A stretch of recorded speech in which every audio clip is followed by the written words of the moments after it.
after weeks of the house going from this to this, an absolute demolition site, progress has been made, and all that mess is finally starting to be a distant memory. I am starting to come out the other side of all of the renovation dust, and today I can finally start putting the house back together and taking some trinkets out of storage.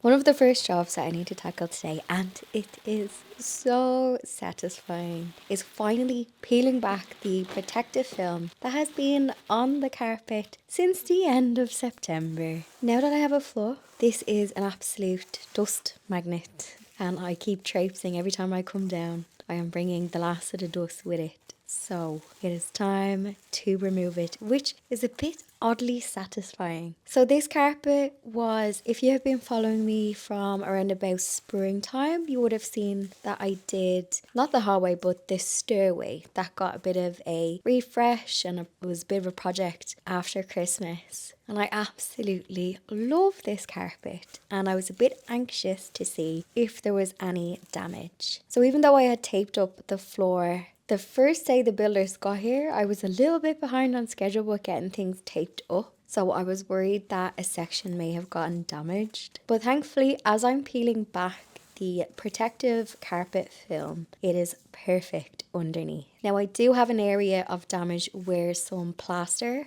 had fallen, but thankfully plaster is quite easy to come off if you just use some warm soapy water and a good scrub. You do have to scrub. This will come off. Even though most of the renovation work was done downstairs, a steel beam did go in just above where the stairs begin, and that's actually where there's a little bit of damage. And also because I had the old tiles removed, there was like a jackhammer, and I imagine a couple of tiles may have been flicking around, so the skirting boards and a few little bits got damaged, but like nothing crazy. And if you saw the recent floor video, you would know that I removed all of the skirting boards off the wall, prepped them, sanded, primed them, painted them, and they are back on the wall. So the damage wasn't too bad. I have not cleaned these stairs since September. I've given them a little sweep, but because it's been just so dusty, you learn to just embrace it, because sometimes it feels a bit pointless cleaning up when more dust just gets added to the mix. But I'm so happy because I'm going to give these a good deep clean. I'm going to sweep the dust, clean it, then give it a final hoover, because my hoover is absolutely crap and it does not do well with dust. The filter just clogs. So that's why I do a pre-sweep. That's something I've learned in this renovation journey, is a pre-sweep, if you have a hoover that's like mine, goes a long way.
I have something to share. So I'm not a fan of my Hoover. I bought it in 2020 and I had opened it, used it, lost the receipt, didn't get a digital receipt, couldn't return it. I just don't like it. I don't think it's worth the money and I don't think it's worth the hype. However, I couldn't find the Hoover head, this part. After the floor installers were here, I think it may have just gotten mixed up and went out in a box, or could be in the back of their van. But I was like, do you know what? I'll just buy the part. Apologies, that bangy I think is my neighbour. They could be putting up Christmas decorations actually. But I went on and I was like, I'll just get a new head, because my old head was the original Dyson head and it was filthy and about 10 years of hair, well not 10 years, but a wig of hair was probably in the thing. And I said, you know what, I'll just get a replacement part, because I did get replacement filters for it. So I have the animal one, I think it's a V10 animal. It's an okay Hoover. It's temperamental. I don't think the battery lasts long enough, and I spend more time cleaning it and the filters than it does cleaning my floor. But anyway, I picked up, so this is not a Dyson part. This is like someone else makes it, but it's better than the actual Dyson part. So I'll leave a link to it. But it actually sucks up better than the original one. So it's actually made my Hoover like a bit more tolerable. I would not repurchase this Hoover, and anytime someone asks me, do I like that? I am honest and I say no, I don't. But I also do not have a Hoover recommendation, because sometimes people say, okay, well, if you don't like that one, can you recommend me another? I can't, because I've been stuck with this. One of my favorite Hoovers for the best suction ever and indestructible was Henry, but I gave Henry away.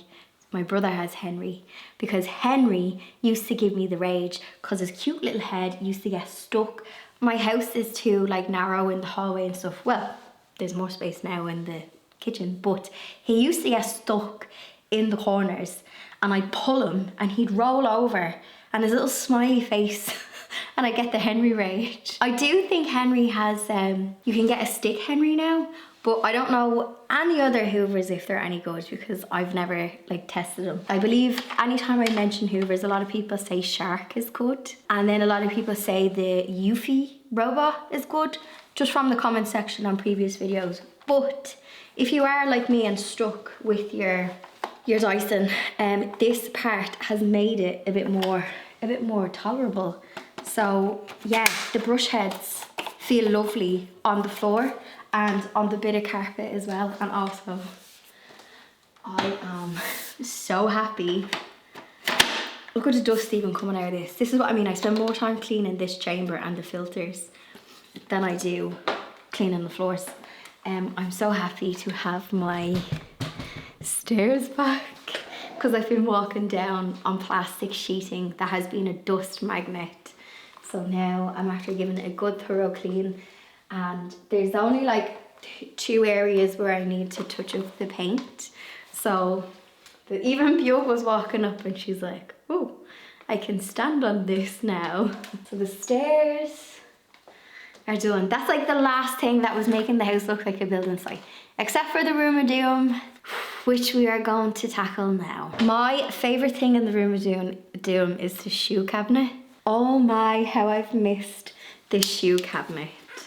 So we are going to get that back in action, because that is the one piece of furniture in the house that is the most functional for me, because I've just been flinging my shoes off everywhere. So there's random Crocs and slippers all over the house, whereas my shoe cabinet, oh, I miss it. And I also put my little perfume bottles on the shoe cabinet. So I've been stinking the past few weeks because my perfume bottles haven't been at the door. It's like my little thing, shoes, spritz, out the door. And they've been upstairs and I keep forgetting. And then by the time I'm down here, I'm like, I'm not walking back up to spritz. So I have not been smelling of flowers the past few weeks. I've been smelling of renovation, dust and sweat. So yeah, let's do that. Actually, I'm going to plug this in because that's another thing. This doesn't do the whole house in one plug. If you do it on the low setting, it will, but then the low setting has crap suction. So anyway, yeah, that's my honest thoughts on this. I don't love it. I don't think it's worth the money. I think it's an average Hoover, and you could probably get like generic Hoovers off Amazon that would be better. So I'm going to plug it in. Welcome inside the room of doom. Okay, what have we got? This is... So this is where everything has gone to die during the renovation. I don't think it's too bad. Two things I'm really excited to get out is that mirror. So excited to put it back up, but I need to change the colour of it because it's the old grey. I've got my shoe cabinet, which I'm going to take out today, and some of the little trinkety bits belong to the shoe cabinet. And then down here, I have got, some of my gardening books. For some reason, I seem to keep the gardening books in the kitchen. Well, I suppose it makes sense because it's right next to, it's next to the garden. So I have some there, and then I have a random... I don't know what is in this. I see a switch and I see a few trinkety bits. So yeah, I have some trinkety bits that can slowly start to go out. I've also found a DIY miniature room kit that I started making Christmas 20. Well, my mum was still here, so it was 20. It was 22, 23. But look, it's miniature. I remember it was so hard. Oh, my camera, what are you doing? Come back. There's no light here. Yeah, it's one of these miniature like DIY kits. But I had made some of the bits, like look, the little chair or stool, little chair. Oh, I'm sorry, my camera does not want to focus. Glue has just exploded. But look, it comes with all like the little bits. There's like little teapot and stuff in that. I need to finish this. I don't think I got too far. I just remember being like, this is hard. I had made some of the little bits, and it comes with like a big instruction thing. Yeah, I need to finish this. Like there's like all different little panels. I need to find a picture and be like, what does this look like? Actually, I have another one. Now look, I've gone and made a mess. I found this one. I remember these were on sale. There was a shop. Who remembers the shop? Inspiring Ideas. It was like an independent craft and sewing shop, and they closed up. I think it was before. Maybe it was 2020. But I closed up when they're gone. And these were on sale when they were closing up. So you've probably seen these. I've seen these in some of the garden centres as gifts. So I have an unopened one here, $39.99. But I do remember getting it on sale. And this is the sewing shop. That's the front of it there. I have seen these in the garden centre, like made up. They're in like a little cabinet. So I'm not opening this one unless I finish this one. But I might keep that for Christmas Day, because I remember last year making, it wasn't Lego, no it was Lego, it was a Minecraft Lego thing with my nephew and I loved it. But maybe, I feel like this is a nice little Christmas Day, Stevens's Day task, but I need to finish the one, where that I have started. Because maybe with all of my experience from doing the renovation and doing the jobs and my woodwork stuff, my skills have evolved since then. So maybe I won't find the DIY dollhouse stuff as hard. Let me know if you've ever made one of these and if you have any tips. One of my guilty pleasures is watching ASMR dollhouse makey things on YouTube. So, okay. Enough waffling, because that's what happens when you're doing the room of doom. You procrastinate, you dilly-dally. So let's do the cabinet. I think everybody has a room of doom when they've been doing some work in the house. So thankfully, I didn't have to use any storage. So there was only a couple of pieces that I needed to store. The likes of my shoe cabinet, mirrors, trinkety bits. Some stuff I was able to put upstairs in the side attic as well. And then it was just my kitchen table that kind of floated about while steel beams were stuck on above it. So I'm really lucky that I didn't have to spend any extra money on storage. But now I have this room that I need to tackle and it's just really overwhelming. But what I'm going to do is I'm just going to do it corner by corner. So it took me a while to create the room of doom. It will take me a while to get this room back to normal. However, I do need to get this room empty and livable before Christmas because I will have people staying over and I want this room to be just back to normal. Maybe 1 or 2 boxes of clutter, but I want it to feel welcoming. Please let me know because I'm sure I'm not the only one who has a room of doom to declutter before Christmas. One of my favourite projects that we've done on the channel is the IKEA shoe cabinet. I think mine is the Hemnes, and I think it was last year I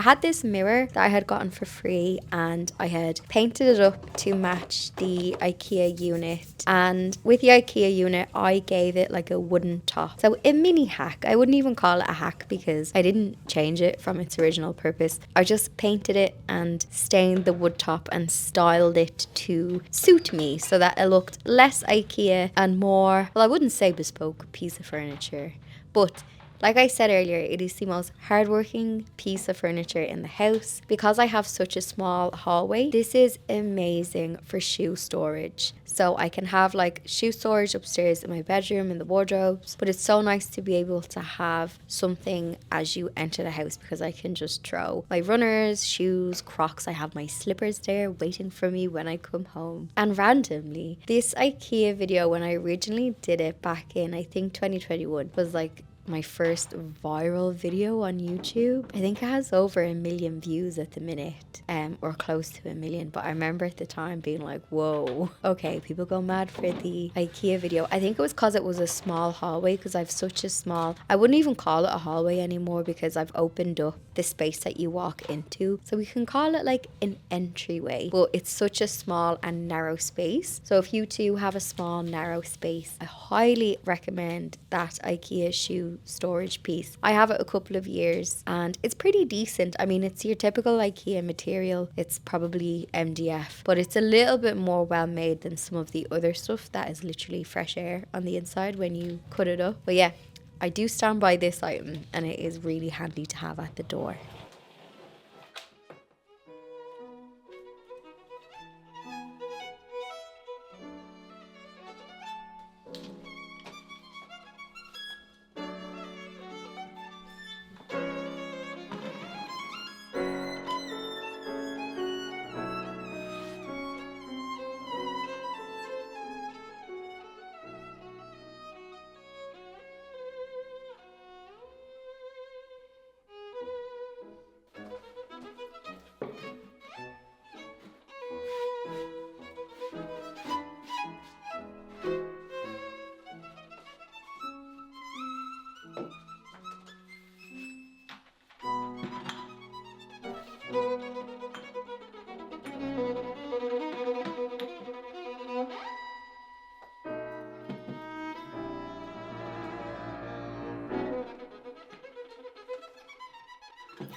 I just found my bee trinket. So this is a honey pot. Now it's missing its spoon, but I think it's a Bezic.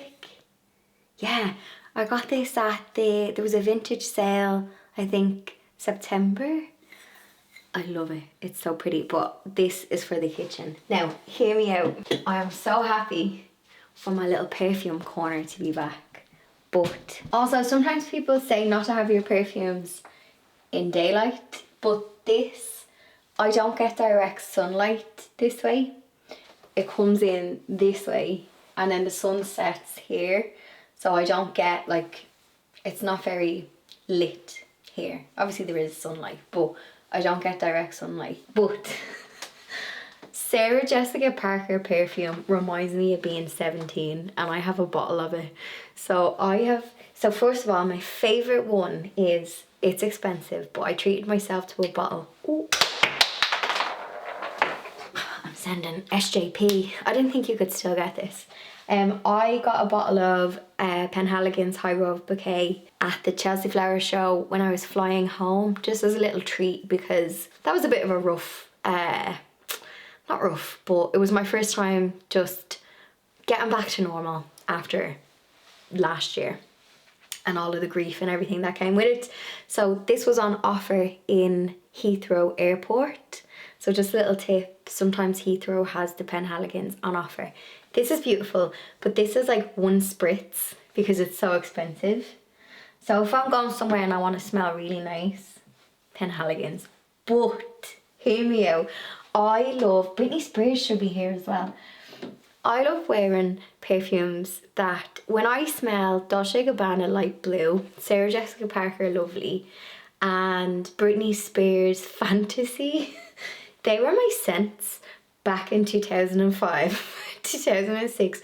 They remind me of being like 17 and going to, I used to work a Thursday evening shift selling shoes, and we would go out afterwards. And when I smell Lovely, now this is a different Lovely, this is Lovely You, and I don't know where my Britney Spears is gone. It must be upstairs. But when I smell it, I am transported back to drinking naggins out of McDonald's cups. Oh, that's awful, the things we did. And then going out. I'm a reformed character. I don't do that stuff anymore because I'm an adult. But yeah, it reminds me of that. And I like a fruity smell. Probably not a fruity, a floral. I am a floral girl. I'm not a musky, like all the ouds. I know, I'm probably saying that wrong. Penhaligon's is known for, oh, they have a really popular one, but I don't like it because it's too, like, musky. I am a flower girl. I want to literally stick the flower on me. So yeah, I've nothing else there. Actually, the L'Occitane one is nice. This, because they smell quite flowery. This is Herbe. I'm gonna smell. Yeah, that one's lovely. That L'Occitane one.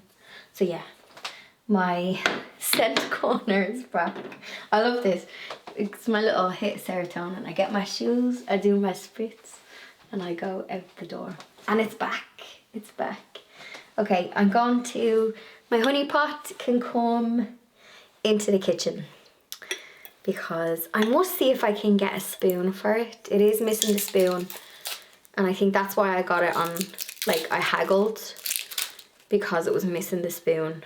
But I love this honey pot. How pretty. So yeah, this is for the kitchen. I kept this just simple.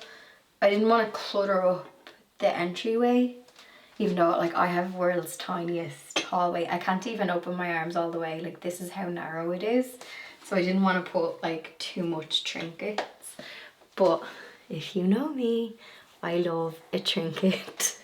And it's very hard to control myself when I see some trinkets. But okay, let's tidy up a bit more. Now, a snaggy job that I have to do is, and I was meant to do it last week, but when I had the floor leveling dilemma. So originally when I was getting the floor laid, the guy was like, this is not level enough. So then they had to put down more leveling compound, and some splashes just got on this part of the wall, which I didn't get to wipe off. I only copped it after they had dried. Now, the floor leveling compound is a little bit harder to get off the wall than the actual plaster was. So the plaster that was on the stairs came off with a bit of warm water. Now, the floor leveling compound requires a bit of scraping off and then wiping it down. And I know what you're thinking, just paint over it. Paint over it and it'll be grand. But there is some raised bumps. So if I paint over it, you're going to see that. So I had to get the elbow grease out to do this. So this is one of the, not perks, but I suppose sometimes one job can create another job, which is another lesson that I've learned when it comes to this renovation is, yes, one job can lead to another.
So I absolutely love this mirror, and it was up there, but you can probably tell, so this room is now nice and warm, and what time is it? The sun is coming in.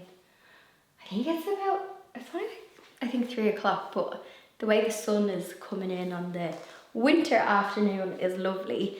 But this is grey, because I had a lot of grey tone and cool tone in the room before all the renovations that I wanted to get rid of because I wanted it to feel warm.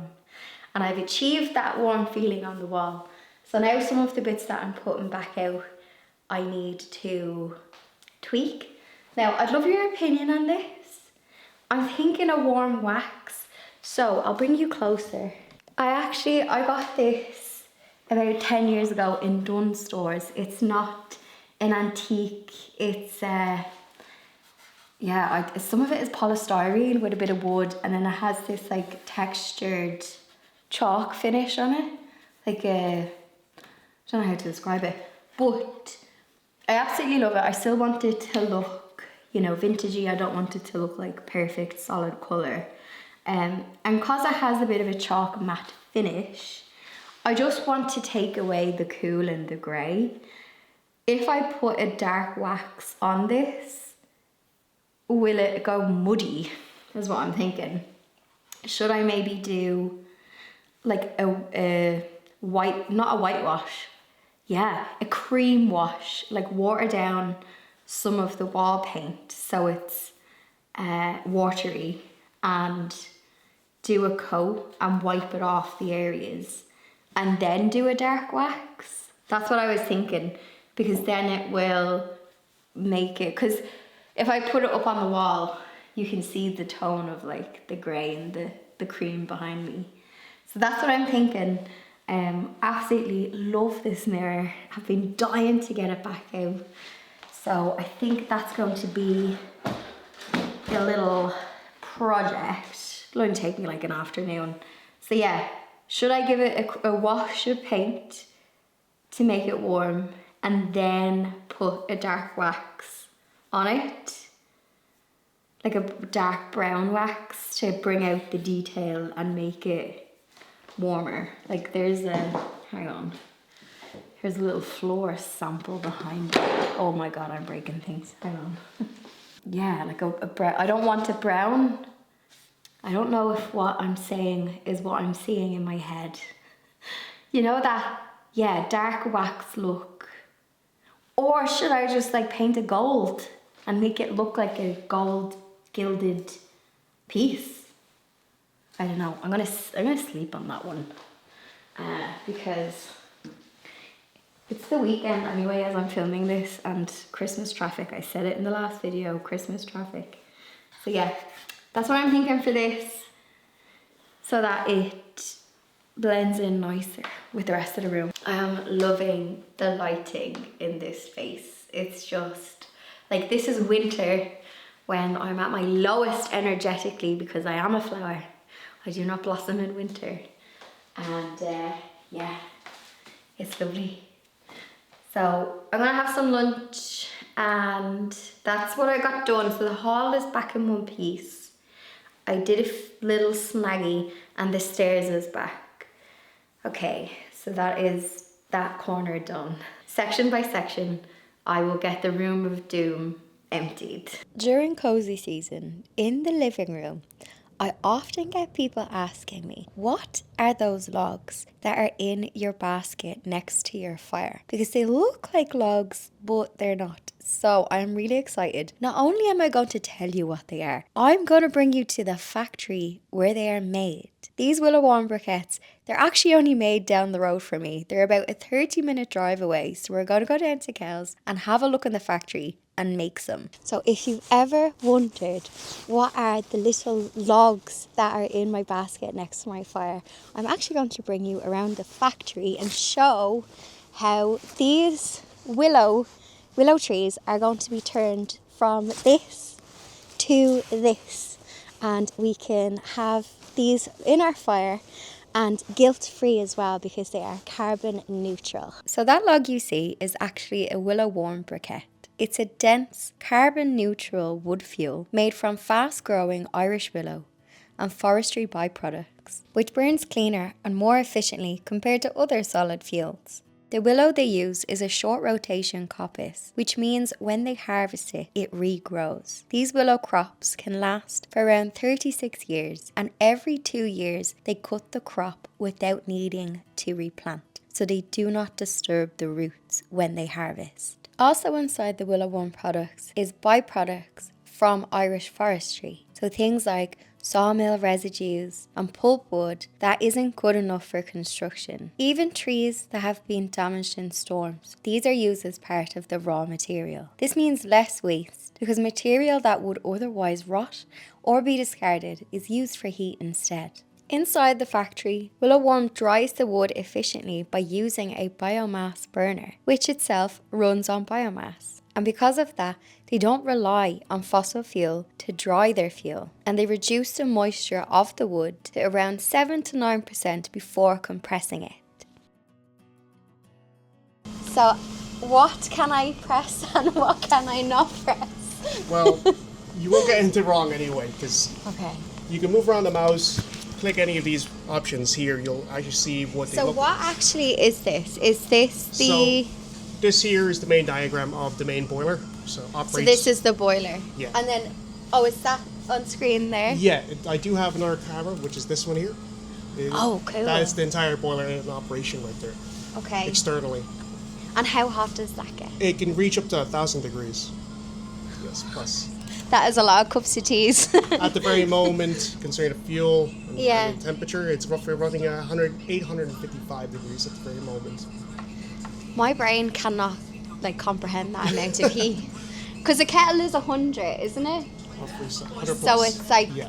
10 times that to make one of the... Okay.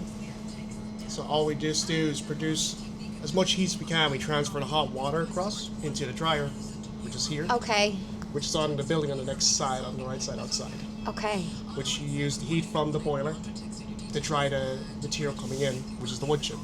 Oh. So I regulate the temperature from the boiler, adding as much fuel as I need, and then I use that to convert the energy from the boiler to the dryer. Okay. And then do you also make sure nobody's dossing? No. as much as I can, I have the information I need outside. Yeah. But it's mostly just my operation area. Okay. So you're making sure the temperature and then the fuel going into the dryer then as well. So pretty much everything I have is all on camera, so I can indicate if there's something wrong. I can see it. Obviously, what's going on, I can actually see what's happening outside as well. Because obviously, my room's indoors, so I can't really see what's going on outside. So I have cameras and information that I need to have. Okay. That's amazing. Thank you very much. Yeah, no worries. Anytime. Thank you for sharing that.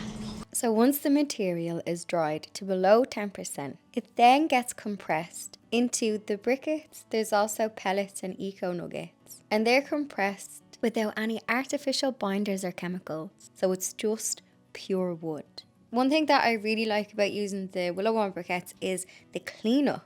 Anyone knows when you have an open fire or a stove, the clean up the next day. But actually, there's very little ash with these. It's under 3%. And the ash is not wasteful because you can use it then in the garden. So you can hang on to it and then you can use it as a mulch in the garden. So it's a win-win. What I love about the factory is I started at the willow field and I ended where it's getting packaged up. So literally everything happens in this factory. You see all of the materials going in, getting processed, going into that big giant boiler that is 1,000 degrees, which my brain can still not wrap around. It gets compacted and then it comes out as these briquettes. Then they get chopped up, bagged up, they go down the production line and they literally go into a truck at the end, and then they are ready to go off to your home and your fire. I've been using the briquettes for about 2 years now. I think this could be my third winter using them. So a few people have seen them in the baskets on the YouTube channel and have asked questions. So I hope you found this really interesting. But I'll leave a link to the website if you want to learn more about them. There's also over 2,000 stockists across Ireland. So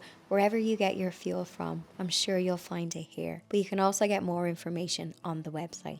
And a massive thank you for the team for letting me come down and see how they're actually made and getting a tour of the factory. Hope you found it interesting. And yes, I did team my high-vis jacket with some floral wellies, and I think it suits me. Hello, I have just pulled up to, because it was on the way back. I am parked, by the way. I am ready to get out of the car.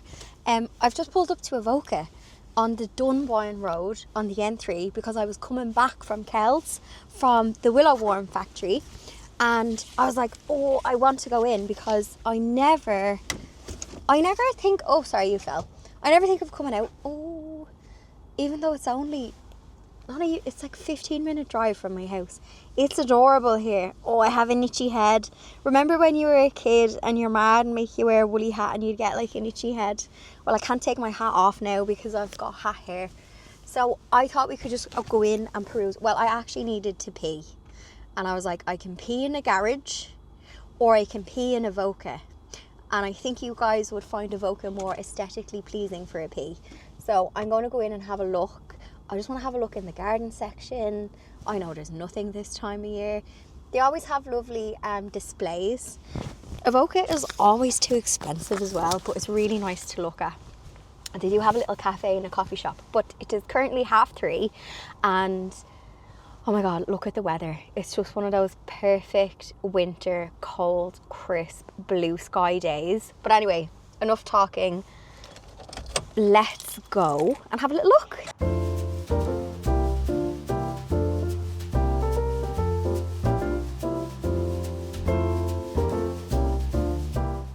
I just needed a bit of a garden centre and a festive fix this afternoon, and I know my Christmas content has been a bit lacking this year, so I'm trying to make up for that by getting you some Christmas inspiration elsewhere and including it in some of the December videos. And I do love to window shop. Now I love the garden centre that's here. Now I will say I do find Avoca expensive. It's somewhere that is you come for a treat. I like the cafe that's here. It's nice to come here for a bite to eat with friends. It's not too expensive in terms of cafes, but when it comes to some of the product, it is at the more kind of like premium price. Now the garden centre is quite competitive. It's your usual garden centre prices, so the likes of your indoor plants, your bedding plants, it's pretty much on par with some of the others. So if you see, sometimes I go to like the Orchard or the Arboretum, so in terms of plant prices, it's pretty competitive. Now they always do really good displays. That's the one thing any of the Avoca shops should go into. Their visual merchandising team, the displays are great for inspiration. So if you are lacking, like I am this year, looking for like inspiration, whether it's for wreaths or table settings or just to having a look to get inspired, definitely this is a place. And that's something I do as well. I'll go into like cute places when I need some inspiration. And as we are at that stage with the house where all the messy renovation stuff is done and I'm now at the trinkets and decorating stage, it is nice to come somewhere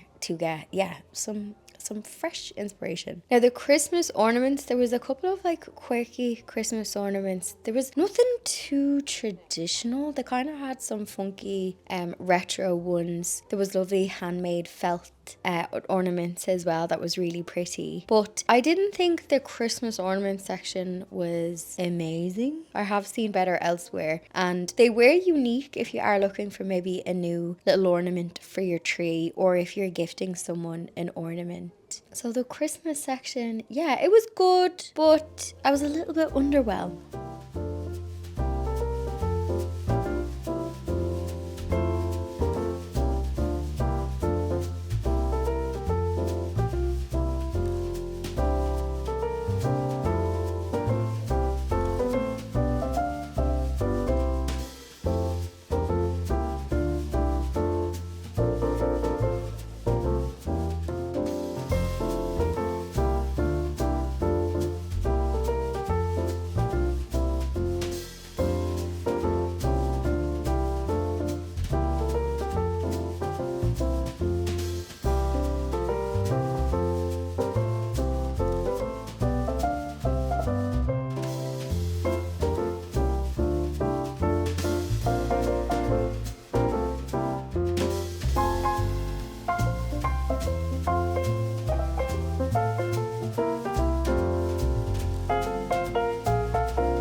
There's just something about garden centres in like this time of year.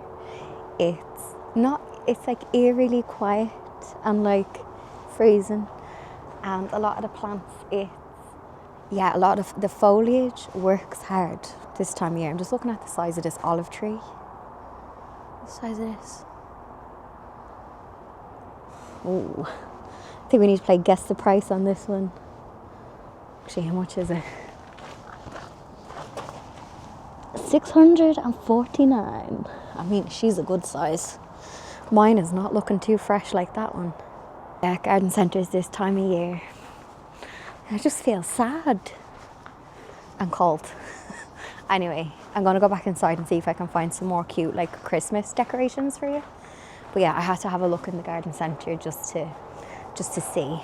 Now, I was on the hunt for possibly some gifting and some ideas. Now, there is, actually, I will say, if you're looking for pretty papers, like things that you can craft with, they do have a section where there is loads of books, and there is some like wrapping papers that you could use for like decoupage. There was some, I think it was like that William Morris print, and I did see a few cute things. So I was I have not done any Christmas shopping. I am a last minute Christmas shopper, unless if it's something for my niece and nephew that is, you know, because kids presents they can sell out quickly, and there's always like that it item. So if my niece and nephew ask me for something specific, otherwise I am a last minute Christmas shopper, and it usually pays off because things do go on sale before Christmas. So I was looking for some inspiration. So I got a couple of shots of the items that are in store. There is also like a supermarket section in most Avocas. I call this like a posh supermarket. It's, I suppose, if you were having people over for dinner and you were doing something special, you might get something here, but I wouldn't be doing my weekly shop here. It's a little bit more on the pricey side, but it is nice if you're looking for something like unique or artisan and you're having people over and you want to have something that's a little bit posh.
Hi, Miss Biggie. Yes. How are you? I love when I come home and I get greeted. I didn't buy anything cute in Avoca. That little greenhouse set with hand creams, I was like, that is the most perfect Christmas present for myself. I didn't buy it, but I did buy, they had like a little, would you like the paper bag, Miss Bug? Yeah. Do you want to get in it? If it's a box or a bag, Miss Bug, she'll play with that. I actually picked up echinacea tablets because I have been fighting off. Like, do you ever feel like you've been keeping a cold at bay? But I don't know how much more I can keep it off. I've been using that nasal spray, the First Defense, and I think it has been working, but it's lingering. So I've been feeling just a little bit kind of run down in the background. So I got the echinacea tablets. I think it says to take 3 times a day. So I think I'm going to just take these with my honey and just see if it can kind of... I mean, your body just needs rest, doesn't it, Miss Bug? She's like, can you see her? Yeah, let's get Bug on. Let's get Bug and Shaw. Hi. So I got them.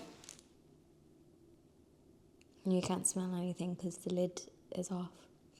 So yeah, I'm going to give the echinacea with the honey a bash and see. This time of year, I just find it's sniffle season. 'Tis the season. They did have drops. Are these big? They did have... Ooh, they're like coated. They did have echinacea drops, but it said that they contained alcohol. Now, I know it's probably a small amount, and you can mix it in water. It was like 20 drops a day, but I just got the tablets because, I don't know. I know there's like... Isn't that the same at Rescue Remedy? I think it contains alcohol, but like a tiny amount. But I just didn't get it in case. What if I used it and then, like, I don't know, I got breathalyzed? That is all I bought in Avoca, but there was really cute stuff. They have this robe, but it's expensive. However, it was recently on sale on their website. There's this bougie robe dressing gown that I thought was lovely, Miss Bug. If you want to get me that for Christmas. So yeah, gifty bits, and like if let's say I'm going somewhere, like to a friend's house, I might bring like Avoca little cakeys because they're posh. It's a treat thing. I wouldn't go there to do a food shop. I'm trying to think, what would it be the equivalent of? It's like posher than a Marks and Spencer's, like, because it has all the lovely clothing and gifting. I don't know what you could compare it to. Like a Whole Foods, maybe the supermarket section. But then I've never been in a Whole Foods. We don't have that in Ireland. And I haven't been in one in the UK when I've been there. Oh no, I've just realised my dahlias have gone black, so the frost has gotten them. Oh no. But at least I saved the pelargoniums. Anyway, I'm actually going to light the fire now because it's absolutely freezing. It is so cold outside. I'm going to take I can finally release my hair. Not too bad. Flat hair. But yeah, I'm going to light the fire, have some dinner. I have a bee workshop this evening on Zoom. So that was all for today from me and my hat head.